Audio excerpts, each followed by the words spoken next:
এই আপনাদের এতক্ষণ দর্শন করালাম তপবন। এই তপবনের মধ্যে আরও এখানে একজন যিনি মহন্ত মহারাজ ছিলেন, সে বাবার আজকে তিরুবাম তিথি। তো এমন এক সময় আমরা এসেছি, হ্যাঁ, সাধুদের দর্শনও হয়ে গেল। হ্যাঁ, তো অনেক ভক্তবৃন্দরা যারা ব্রজবাসীরা আছেন এসে এই জায়গায় এই স্থানটার মধ্যে এই উৎসবটা পালন করেন। তো সমস্ত ব্রজবাসীগণ এখানে আসেন, সমস্ত ভক্তরা আসেন, যারা 84 কোষ ব্রজমণ্ডল পরিক্রমা করছেন এনারাও আসেন। তো আপনারাও আসলে অবশ্যই দর্শন হয়ে যাবে আপনাদের। তো অপূর্ব এক স্থান, খুবই মাহাত্ম্যপূর্ণ স্থান। এখানে রাধারানী কাত্যায়নী ব্রত পালন করে, কাত্যায়নী মার দর্শন করে কাত্যায়নী থেকে ব্রত করেছিলেন। সেই ব্রতের সম্পূর্ণ প্রতিফলন সে কাত্যায়নী দেবী আশ্বস্ত করা, যে স্থানে আশ্বস্ত করেছিলেন যে তোমাদের মনোরথ বাঞ্ছা পূর্ণ হইবে আগামী পূর্ণিমায়, হ্যাঁ, তোমাদের স্ব বনবাঞ্ছা পূর্ণ হবে। সেই স্থানটা, সেই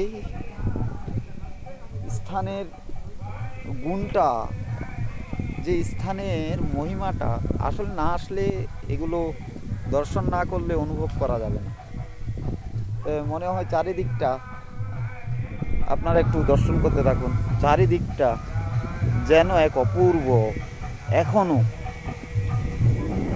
বৃক্ষদ্বয়গুলো যেন সাক্ষী দিয়ে আছেন, যেন মনে হয় চারিপাশে এখনো সেই সহস্র গোপীগণ রাধারানীর সহিত, হ্যাঁ, এনারা এখনো বসে কাত্যায়নী ব্রত পালন করছেন ভগবান শ্রীকৃষ্ণকে পাবার নিমিত্তে। আর যেন মনে হচ্ছে কাত্যায়নী দেবী প্রকট হয়ে সেই বাঞ্ছার প্রতিফল দান করছেন। এখানের পথগুলো এখনো দেখবেন, দেখুন, এখনো বালিময়, ধুলোযুক্ত, এখনো রজের পরিপূর্ণতা এখনো পরিবর্তন হয়নি। এখানে আসলে বোঝা যাবে বৃন্দাবনে এখনো আমি যেন সেই বৃন্দাবনেই আছি। হ্যাঁ, সে রজের মধ্যে চলছে, এখনো যেন পথের ছাপ বয়ে আছে। হ্যাঁ, সেরকমই মনে হয়। আসলে অদ্ভুত এক সুন্দর অনুভূতি হয়, ঠিক না? তো আজকে এই পর্যন্ত রইল। তো আগামী ভিডিওর জন্য আমি সময় পেলে আবার আপনাদেরকে সুযোগ সুবিধা হলে নিয়ে আসব, ঠিক আছে? তো আজ এই পর্যন্ত রইল।